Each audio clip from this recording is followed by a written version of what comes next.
আজকে আলু দিয়ে কুমড়ো দিয়ে ছোলা দিয়ে তরকারি হবে, যার জন্য আলুটা ভেজে নিচ্ছি লাল লাল করে। কুমড়ো কাটা আছে বড় বড় করে, ছোলা ভিজানো আছে। আর ভেজে নিলে খুবই টেস্টি হবে সবজিটা।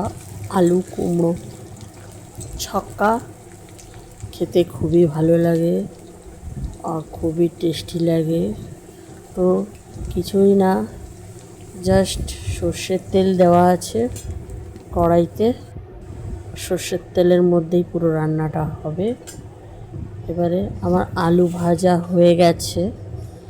আলু ভাজা যেহেতু হয়ে গেছে, এবার কুমড়োগুলোকে আলাদা করে ভেজে নেব।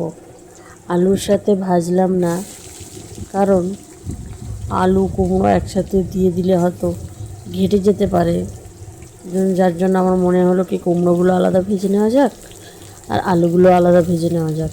তাহলে আলাদা আলাদা করে ভাজলে ভাজতেও সুবিধা হবে আর জিনিসটা মোটামুটি ঘেঁটেও যাবে না, কারণ কুমড়ো তো খুব তাড়াতাড়ি হয়ে যায়, গলে যায় রান্নাতে। তো ওইভাবে আমি ভেজে নিলাম। এরপরে আমার কুমড়ো ভাজা হয়ে গিয়েছে। তেলের মধ্যে জিরে আর হিং ফোড়ন দিলাম আর বেসিক সব মশলা দিয়ে দিয়েছি। আদা বাটা, নুন, জিরা গুঁড়ো, ধনিয়া গুঁড়ো, হলুদ, লঙ্কার গুঁড়ো, মিষ্টি, একটুখানি মিষ্টি দিয়েছি। মিষ্টিটা দিলে টেস্টটা ব্যালেন্স হয়। আর ঝালটা যে যেমন ঝাল খায় সেই হিসাবে দিয়েছি ঝালটা। আর মশলাটা মোটামুটি কষানো হয়ে যাওয়ার পরে আলু কুমড়োকে দিয়ে ফের কষাবো। কষিয়ে ভালো করে গরম জল দেব। তো মশলায় মোটামুটি তেল এখন ছেড়ে দিয়েছে। ছোলা দিয়ে দিয়েছি আমি এই সময়। ছোলা দিয়ে একটু ভালো করে মশলার সাথে কষিয়ে নিচ্ছি।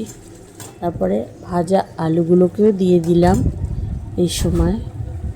ভাজা আলুগুলোকে দিয়ে এবার ভালো করে কষাবো। কষিয়ে নেওয়া হয়ে গেলে কুমড়োটাও দিয়ে দেবো, কষাবো। ভিডিওটি ভালো লাগলে অবশ্যই লাইক দেবেন আর চ্যানেলটাকে সাবস্ক্রাইব করে দেবেন, ঠিক আছে? আর এই যে কুমড়ো ভাজাগুলো দিয়ে দিলাম। আমার তো দেখে খুবই ডিলিশিয়াস লাগছে। যখন বানাচ্ছিলাম তখন এক মনে বানাচ্ছিলাম রান্নাটা, আর এখন মোবাইলে দেখছি, জাস্ট অসাম লাগছে। ছোলা দিয়ে কুমড়ো আলুর তরকারি কে কে পছন্দ করেন অবশ্যই কমেন্ট করে জানাবেন। পারলে যারা যারা দেখবেন,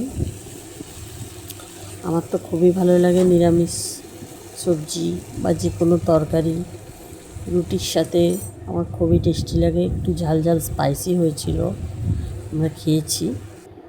আর এই যে রিতমের বাবা এসে গেছে অফিস থেকে, রিতমের বাবা এখন খাবে। তো এই কুমড়োর তরকারিটা দিয়ে ডিমের অমলেট দিয়ে, আর দিনের বেলার আলু বিনস ভাজা ছিল একটু।